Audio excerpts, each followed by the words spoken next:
আসসালামু আলাইকুম রহমতুল্লাহ বারাকাতুহ। বন্ধুগণ, আজকে আপনাদেরকে দেখানোর চেষ্টা করব মসজিদের যে উজু করার যে পাইপগুলো আছে, কলগুলো আছে, এই কলগুলো নিয়ে আপনাদেরকে দেখানোর চেষ্টা করতেছি যে 2050 সাল নাগাদ পানির একটা দুর্ভিক্ষ হবে। পানি বিশেষজ্ঞরা একটা অভিমত প্রকাশ করছেন।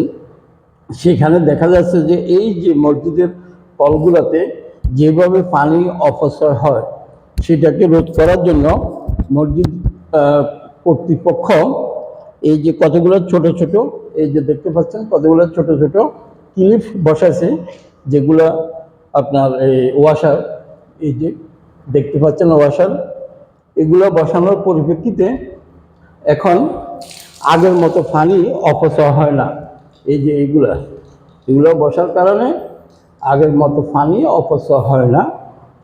যিনি দায়িত্বে আছেন ওনার সাথে পরামর্শ করলাম, জিজ্ঞেস করলাম।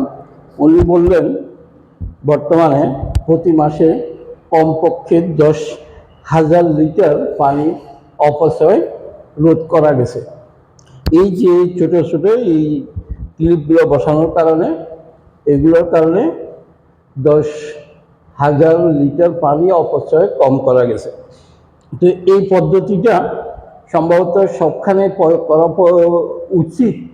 আমি মনে করি আমাদের দেশে, বাংলাদেশেও পানির অপচয়, পানির সংকট, ঢাকা শহরে আপনারা দেখতে পাচ্ছেন এই যে কলগুলোতে, এগুলোর কারণে এই যে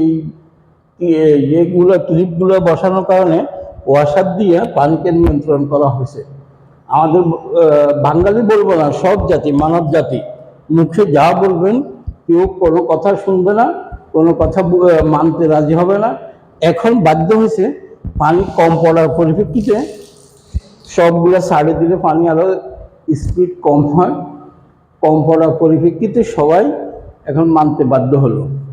এটা আশা করি বাংলাদেশেও সব মসজিদে, বড় বড় শহরে প্রয়োগ করতে পারে, লাগাতে পারে। আসবেন আপনি কেমন? আচ্ছা, যাক, আমি আর কথা লম্বা করব না, সবাইকে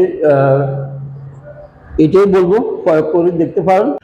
যে 10,000 লিটার পানি আপনার হলো, কম খরচ হলো, এগুলোর থেকে শুধু এগুলো নিষ্কাশনের প্রায় 48,000 টাকা বাঁচে গেল মসজিদ কমিটির। একটা গাড়ি 800 গ্যালনের 13 রিয়াল করে নিয়ে আনে, 13 থেকে 15 রিয়াল। তাহলে আপনার চিন্তা করেন বাংলাদেশি 4,000 টাকা পড়ে একটা গাড়ি খরচ।